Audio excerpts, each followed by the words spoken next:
Hey guys, welcome back to my channel. If you're new here, my name is Shelly. I'm a third grade teacher in Northern California, and welcome back to the chaos. Welcome back to classroom setup.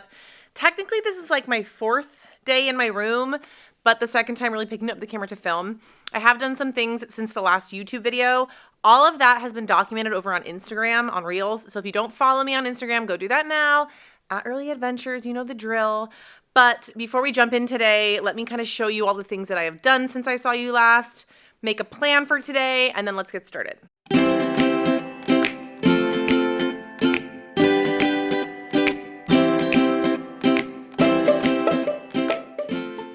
Okay, so this is the first thing I did. I decided to make like a little crayon tower, if you will.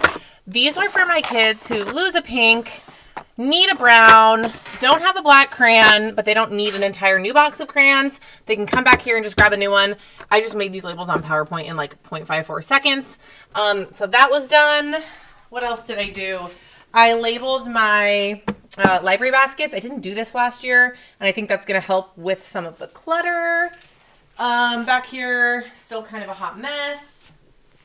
I didn't tackle the entire pile, so today we're going to make a new pile and start tackling that. Oh, I walked right by this. So this is going to be my Star Student desk this year. I mentioned that in the last video. I got this contact paper off Amazon. I will link it down below. And I just wrapped the top. It actually was really easy. And then I got this fun little caddy from Walmart for like $8. So if they're the Star Student, they get to use all the fun things in here. I will probably stock that over on Instagram on another day.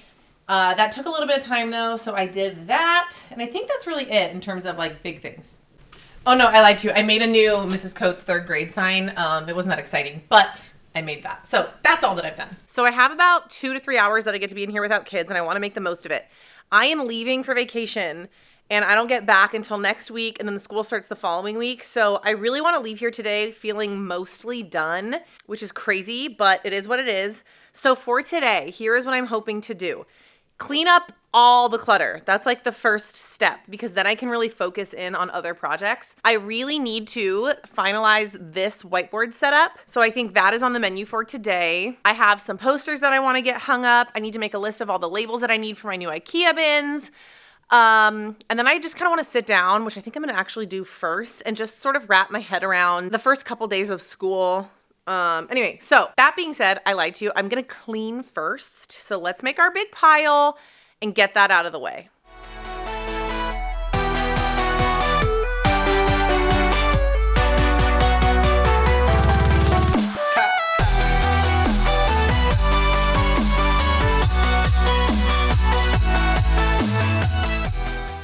Okay, the pile is made. So let me walk you around the outside to show you how clutter-free we are. Everything feels somewhat put together. There's no craziness. And then, whoop, bam! There's all my crap. If you've seen any of my videos, this is nothing new to you, but I don't think I've ever really explained why this works for me. When I do my pile method, I tell myself when I'm putting everything away, I am not allowed to just go plop it somewhere. It has to go where it's going to live, and it forces me to really take the time to put things away. Now, I also tackle this by creating separate piles. So like from here, I will create like a trash pile. I'll create like a electronics pile, a curriculum pile. And then from there, it's easier to kind of put things away. So that's something that you might want to try. But before I tackle that, I want to sit down and talk with you about something because my brain's kind of spinning about next year and I have things I want to share. Okay, so this is the time of year where we're really starting to think about what we want to include next year, what we want to incorporate, which is why I wanted to talk to you about this now, because I'm so passionate about it. And if you know, last year I taught the second, third grade combo. So I was like desperate to find things that my kids could do independently while I was doing small groups or teaching the other grade. So last year I worked with IXL, and I'm partnering with them again this year because they actually changed my classroom. And I want to chat about it because if you're finding yourself in a spot where you really can't find something meaningful for your kids to do independently while you're pulling small groups, this is the answer. I can't really see my classroom going forward without it at this point because it's so effective. So basically IXL is an online learning platform, and out of all the ones that I've tried, It sets itself apart for a variety of reasons. First things first, the kids will take a diagnostic. It's like a 45-minute test. They go in and it tells you exactly where they are in all subjects, which is great because it gives you a jumping off point. And then from there, it creates a personalized learning plan. So it essentially is curating lessons that are going to help fill those gaps for them, which like typically I would try and do, but I just don't have the time and it does that for me, which is amazing. So then when I'm pulling small groups or they need time to work independently, they go onto their IXL and they start working through these lessons. And the actual quality of instruction is like chef's kiss. They have so many different modalities. There's videos, there's feedback, there's explanations, they have games built in. Like it's truly engaging and effective. And then of course they have other little engagement pieces built in. There's a leaderboard, so there's some friendly competition, just all the things that you want in an online learning platform. So you don't really have to worry that they're engaged and learning while you're doing other things. So I wanted to bring it up to you because they're offering 25% off for parents. So if you homeschool, this is a beautiful option, or a 30-day free trial for teachers. I am telling you that this changed my classroom. So if you are in the market, especially this time of year, definitely check it out. I will have everything linked down below. Now, let's try and attack this pile.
You guys, I did it. And I only kind of broke my rules. There's certain things I just don't know yet. So like, I don't know how I'm gonna store my markers and flare pens and expo markers. So I'm just leaving those there for now. These are like posters I need to hang or rehang. This is all stuff that I'm going to sort into student desks. So I mentioned I'm gonna use baskets. They're each gonna get a notebook. Their whiteboards are in there, their erasers. So that's more like days before school that I need to tackle.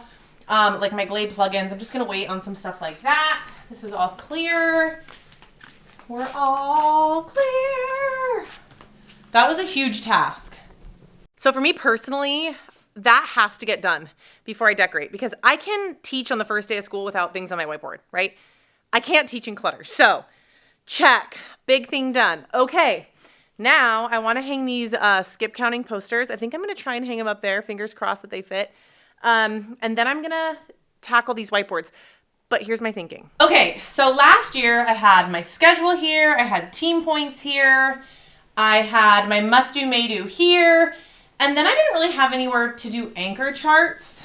I don't even remember what was up here. I feel like I didn't even use this whiteboard, which felt really silly. So here's what I'm thinking. This is all gonna get cleared off. I think I'm gonna have my schedule here this year. I'm gonna do a section for vocabulary because that's my focus this year. I'm gonna do a section for must do, may do, and then I'm gonna have another section for, I don't know yet. So that's the thought process on that board.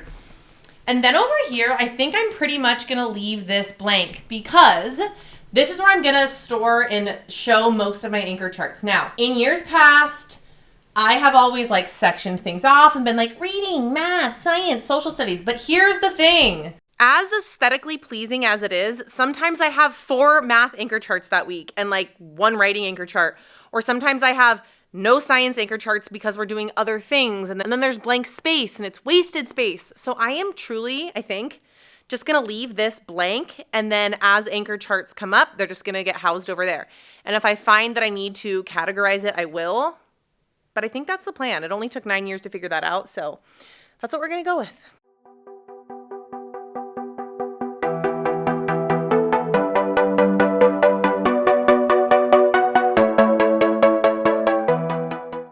Okay, initial thoughts. I don't love it. It's too crammed and too busy. Also, I realized when they're taking their fact fluency quizzes, like they can just look up there and I can't really cover that. So here's what I'm thinking instead.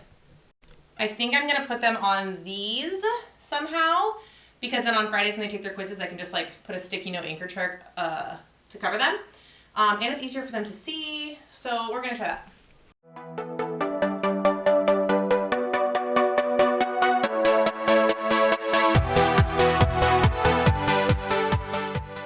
Okay, I like the way that looks way better, and then I just had a genius idea. I can use the Velcro sticky back dots to hang them, and then on Fridays I can just rip them down and then put them back up.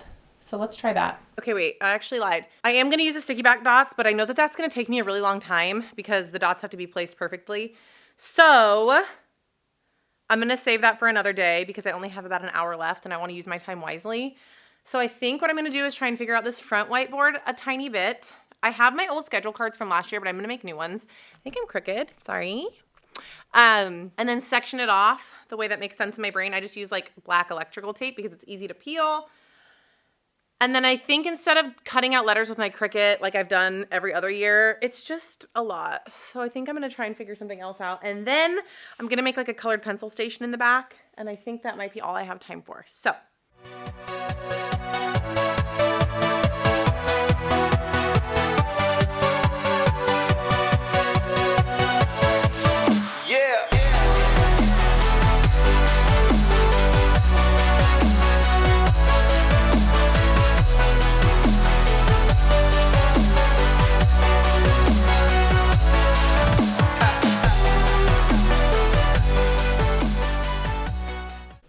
Okay, so far I love this. So we have our schedule over here, and then this is where I do me versus them, so their points, and then all of our team points will go here.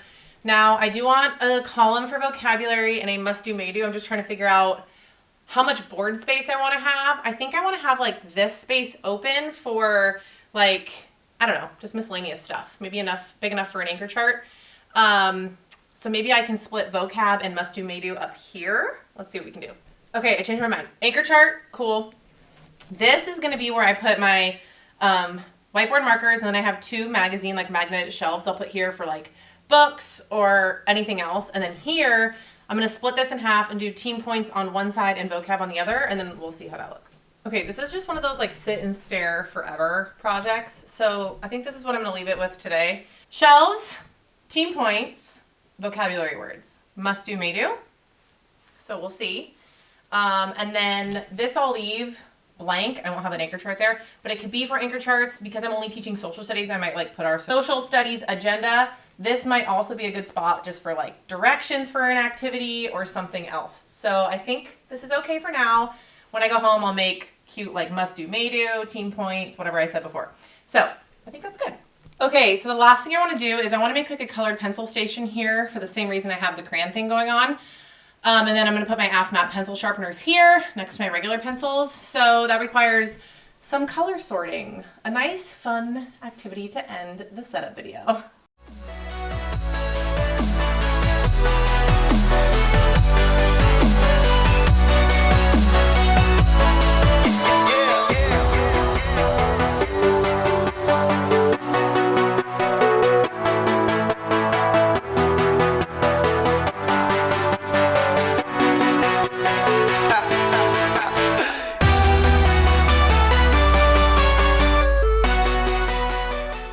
Okay, tedious but worth it. So then here's how I manage this throughout the school year. It's the same way I do my pencils.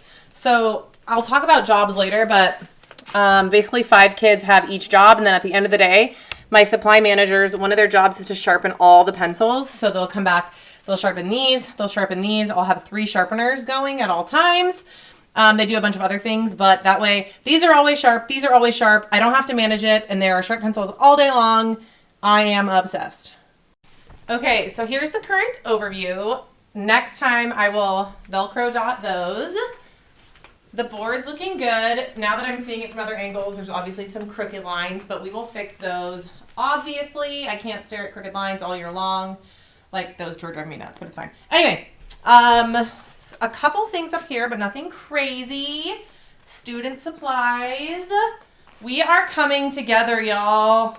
But it is time to get home to my babies. So I'm going to end this vlog here. I guess this will be technically day 3 on YouTube. I don't know. We're just setting up our classroom. So if you enjoyed these videos, go ahead and give it a thumbs up. Like I said, if you don't follow me on Instagram, make sure you go over there because I'm posting more content of classroom setup. We'll get there, guys. We always do. I love you guys so much, and I will see you in the next video. Bye.